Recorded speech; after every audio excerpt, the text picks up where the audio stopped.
Menikahi Hot Om. Bab 017. Widya merasa seakan-akan seluruh dunia berat di pundaknya. Dia tidak tahu bagaimana cara melanjutkan hidupnya. Gadis cantik tersebut bahkan berjalan lesu menuju kelasnya, tanpa memperhatikan siapapun di sekitarnya. Dia tidak peduli lagi dengan pelajaran, teman, atau masa depannya. Dia hanya ingin berswidyai di balik bangkunya, dan menangis sepuasnya. Mendadak gadis itu merindukan Dimas, adik yang selalu mengisi hatinya dengan cinta dan kasih sayang. Baru sehari tidak bertemu, tapi ia sudah ingin memeluk adiknya itu dengan begitu erat. Tapi apa daya, ia harus menahan perasaan itu setidaknya sampai nanti ketika ia pulang sekolah. Ya, dia memang berencana untuk pulang ke rumah ibunya untuk membahas uang yang telah dicuri oleh Anggun dan Mentari. Tentu ia tidak akan diam saja. Widya gimana jadinya, mau kan orang itu nunggu 3 hari ke depan? Tanya Laivia, duduk di sebelah kursi Widya ketika melihat temannya itu duduk di bangkunya. Widya hanya mendesahkan napasnya lelah. Enggak, Liv. Orang aneh itu nggak mau nunggu sampai 3 hari, padahal gue udah mau ganti rugi sebanyak yang dia mau.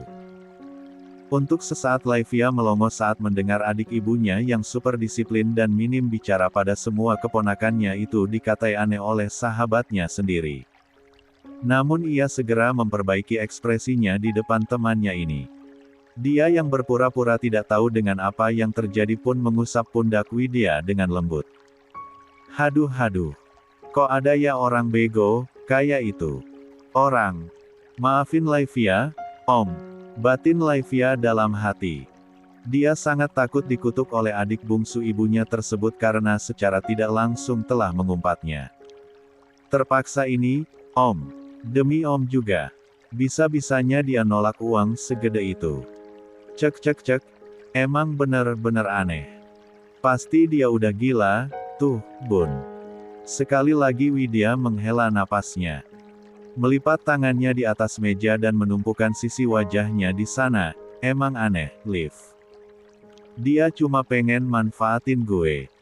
Intinya dia pengen nikahin gue gara-gara insiden di klub malam itu. Dia males ditanya-tanya sama keluarganya soalnya dia udah terlalu tua belum juga nikah. Hah? Om Mahesa lo katain tua, Bun. Seru Laivia keceplosan. Temen-temen seangkatan kita juga pada mau dijadiin istrinya kali. Kening Widya berkerut dalam menilik wajah Laivia. Gadis itu kontan mengangkat kepalanya dan menatap.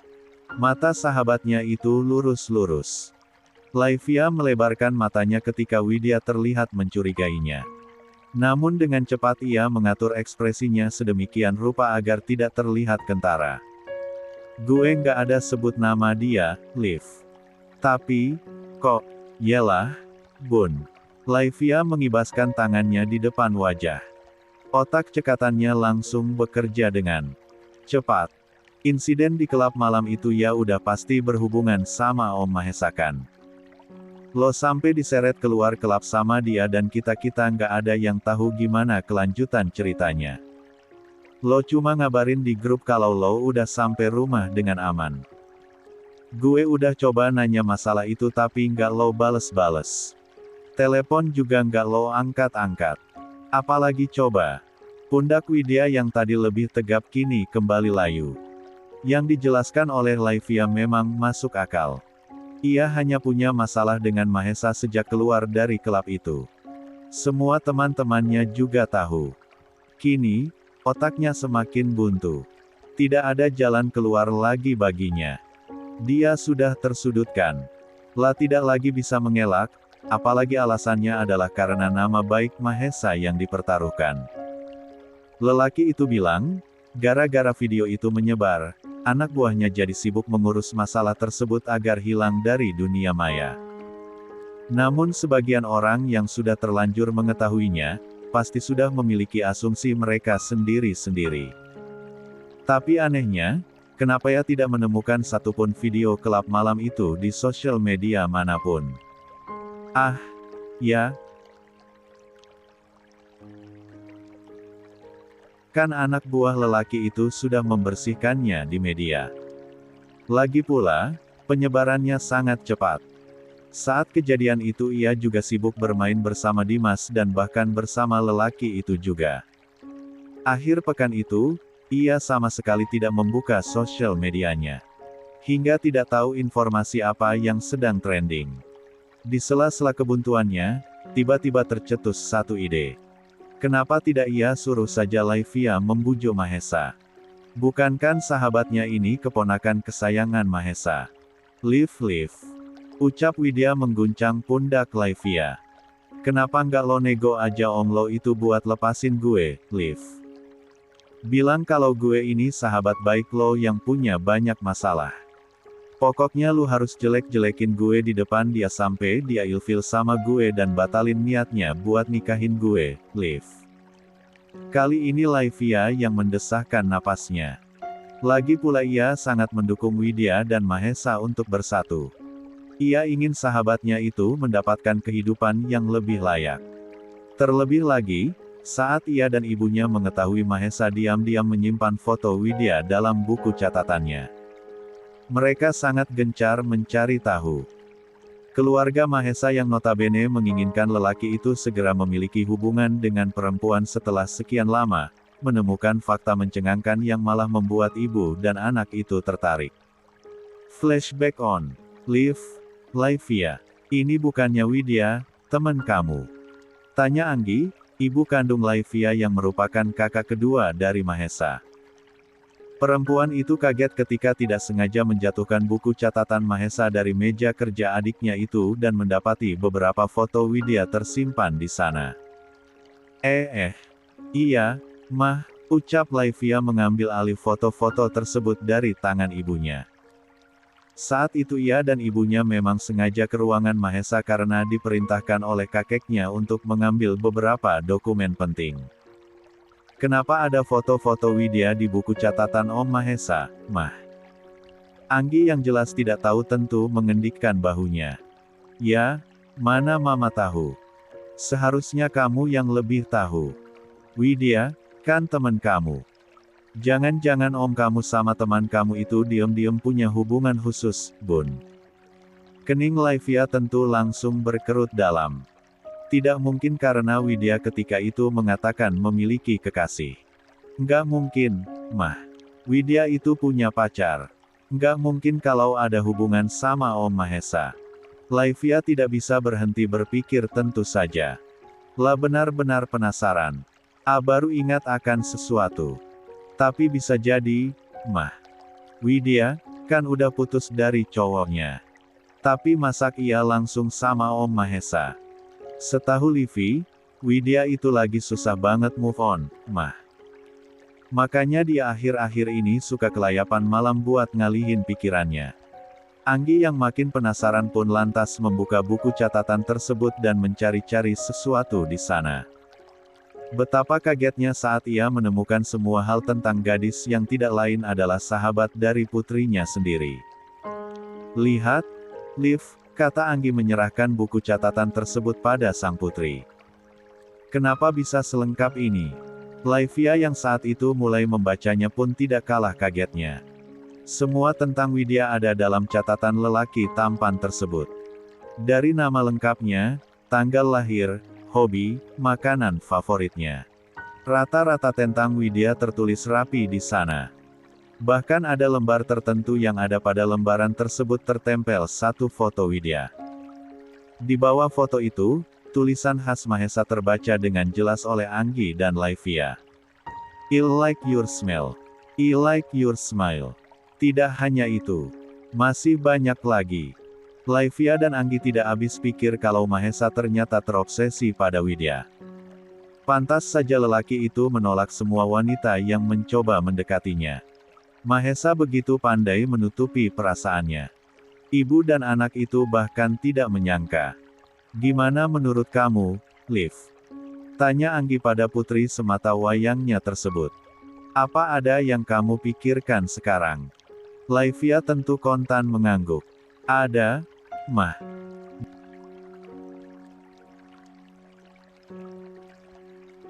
Dan dimulai dari saat itulah, ibu dan anak tersebut gencar mencari cara agar membuat Widya dan Mahesa memulai jalan mereka.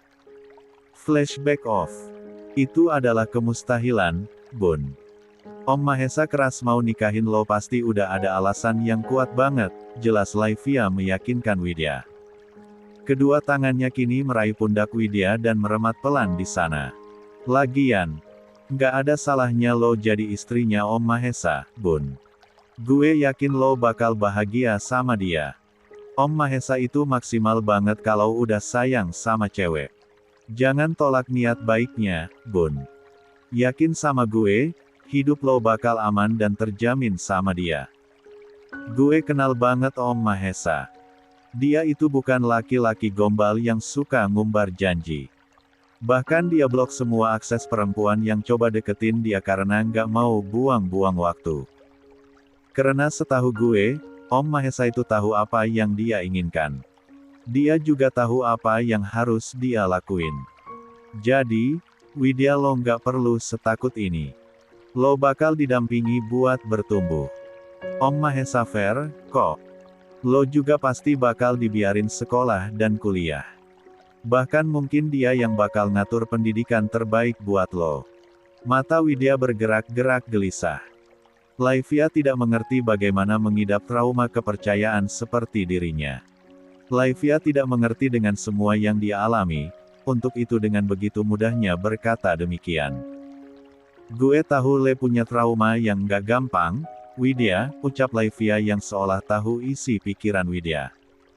Tapi apa salahnya lo coba sekali jadi? Om Mahesa bukan papa lo yang brengsek itu. Dia juga bukan mantan lo yang suka selingkuh kayak gitu. Percaya deh, Bun. Nggak ada yang perlu lo raguin. Gue yakin lo bakal disayang sama dia. Laivia tentu tidak membual tentang ucapannya. Berbekal dari seluruh catatan Mahesa yang sudah ia dan ibunya sabotase dan baca, ia bisa berbicara seperti ini. Sungguh, Mahesa hanya menunggu waktu yang tepat untuk mengambil Widya dari kekasihnya. Kekasih yang belakang Laivia tahu bahwa orang itu adalah sepupunya sendiri, Bagas. Anak dari putri pertama keluarga Gunadia Perdana. Walau ia sudah mengetahui seluruh fakta itu, tapi tidak lantas membuatnya membahasnya dengan Widya. Ia menyimpan semuanya dan bahkan berpura-pura tidak tahu kalau ia sudah mengetahui siapa sosok mantan kekasih sahabatnya tersebut. La dan ibunya bertindak secepat ini karena ingin Mahesa segera melepas masa sendirinya. Semua itu terdorong oleh kondisi kakek buyut Laivia yang terus saja mendesak Mahesa agar segera berkeluarga. Entahlah, Liv, ucap Widya putus asa. Gue cuma takut berharap dan bergantung. Gue cuma takut jatuh lagi. Capek, Liv. Gue capek banget sama hidup gue yang kayak gini. Maka dari itu, Bun. Rematan di pundak Widya menguat. Laivia berusaha meyakinkan sahabatnya itu. Biarin Om Mahesa jadi sandaran buat lo. Gue jamin deh, dia nggak akan bikin lo kecewa. Kalau memang sampai itu kejadian, gue yang bakal tanggung jawab. Gue sendiri yang bakal marahin Om Mahesa. Widya terkekeh melihat bagaimana ekspresi Laivia. Sejenak ia merasa terhibur oleh tingkah sahabatnya tersebut. Semangat banget jadi mak comblang. Laivia meringis. La tahu kalau ia sudah berlebihan. Terlalu semangat gue jadiin lo jadi tante gue. Widya langsung memelototkan matanya di depan Laivia. Sejurus kemudian matanya memicing curiga. Jangan-jangan lo yang udah ngatur jebakan itu biar gue cari perkara sama Om Mahesa. Laivia mendadak canggung. Sedetik kemudian ia menggaruk tengkuknya yang tidak gatal sambil memperlihatkan barisan giginya yang rapi. Ya, enggak lah, Bun. Mana mungkin. Tapi waktu itu lo bilang ke kita semua kalau lo kenal sama orang itu. Hayo ngaku. Enggak, sumpah, Bun. Bohong. Hih. Beneran deh, Tante Widya. Liv. Saya, Tante. Di. Yai. Hahaha. 7. Besok jam 7 tepat saya jemput kamu. One day dating, kita harus maksimalin waktu buat saling kenal. Mahesa Hans Perdana. Widya mendesahkan napasnya frustasi ketika membuka ruang chat dan membaca pesan dari Mahesa. Jemarinya dengan cepat mengetukkan sesuatu di sana. Iya, Bambang Tampan. Diam-diam, di belahan bumi lainnya, seseorang yang sedang membaca pesan dari Widya tersebut menarik garis senyumnya. Merasakan hangat yang mulai menyebar memenuhi hatinya yang dingin. Widya merasa jantungnya berdebar-debar saat melihat nama yang muncul di layar ponselnya. Itu dia, lelaki aneh yang telah mengajaknya berkencan besok. Satu pertanyaan bercokol di kepalanya saat ini. Apakah mereka akan benar-benar melakukan kencan itu besok? Sungguh, kepalanya pening seketika ketika mendapati dirinya harus berhadapan dengan lelaki dewasa nan aneh tersebut. Begitu banyak perempuan yang bisa ia jadikan istri, lalu kenapa harus menumbalkan dirinya? Demi apapun, satu pertanyaan itu yang sampai sekarang mengganggunya. Tidak ingin membuang waktunya lebih lama, dengan cepat, Widya memasukkan buku-buku dan alat tulisnya ke dalam ranselnya saat bel pulang sekolah berbunyi. Dia tidak mau terlambat pulang, karena dia harus menemui ibunya. Dia harus menyelesaikan masalah yang baru ditimbulkan oleh perempuan yang selalu mengejek dan mencemcohnya itu. Bun, kok buru-buru banget sih? Laivia mengejarnya, sambil menarik lengannya. Ayo dong, ikut kita ke mall. Seru loh, Bun. Iya, Bun. Jangan sok sibuk deh. Lo kan tinggal sendiri di kontrakan. Nggak ada yang nungguin lo. Stefani ikut menyahut, sambil mengerling ke arah Widya. Tentu saja semua teman-temannya tahu kalau sekarang ia sudah tinggal sendiri. Atau, lo buru-buru pulang mau ketemu sama Om Mahesa, iya. Hayo ngaku. Widya melebarkan matanya mendengar ucapan Stefani. Ia sangat yakin, kalau mulai saat ini Mahesa akan selalu menghiasi telinganya. Sejak kejadian malam itu, ia pasti akan jadi bulan-bulanan teman-temannya. Siska juga tidak mau kalah. Dia menggenggam tangan Widya erat-erat, seolah tidak mau melepaskannya. Lia, Bun, lo nggak usah pulang cepet-cepet. Lo kan bisa ngerjain PR di kontrakan. Nanti gue ke kontrakan lo. Kita bisa ngerjain bareng-bareng. Ayo, dong, ikut kita aja. Widya menghembuskan napas panjang. Dia tahu teman-temannya tidak akan mudah menyerah. Mereka menganggap dirinya tidak punya masalah sekarang, tidak punya apapun yang perlu dikhawatirkan. Padahal, mereka sama sekali tidak tahu apa-apa. Gue beneran gak bisa. Widya mencoba melepaskan diri, sambil menatap mereka dengan tatapan minta tolong. Gue harus pulang ke rumah mama. Ada sesuatu yang penting yang harus gue selesain sama dia. Itu adalah alasan terakhir yang bisa dia gunakan. Alasan yang pasti akan membuat mereka mundur. Mereka semua tahu betapa mengerikannya ibunya. Mereka tahu betapa ibunya membencinya. Waduh, nggak bisa kompromi nih kalau masalah ini. Ariana yang juga menahannya kontan melepas lengannya, sambil menggeleng-gelengkan kepala. Jangan sampai telat, kalau udah urusan mama lo. Nanti mama lo ngereok kayak barongsai. Iya, nih. Nggak bisa deal-dealan kalau masalah dia. Stefani langsung bergidik ngeri ketika sudah membahas ibu kandung bagai ibu tiri tersebut. Ya, udah, Bun. Jangan ditunda kalau kayak gitu. Lo mau kita temenin. Siska mengangguk menyetujui ide Stefani. Iya, Bun. Kita temenin aja, iya. Takut gue kalau lo udah ngadepin mama lo sendirian. Biar lo aman ada yang jaga kalau mama lo sempet gebukin lo lagi, iya. Widya tentu saja langsung menggeleng dan menolak keras. Bagaimanapun mereka berlima dekat, tapi hal itu tidak serta-merta membuatnya ikut melibatkan para sahabatnya tersebut dalam masalah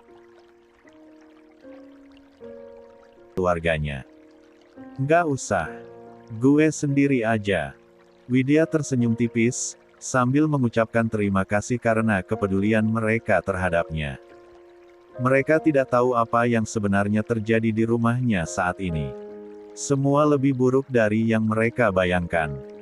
Karena yang mereka tahu hanyalah, bahwa ibunya adalah monster yang memakan anaknya sendiri.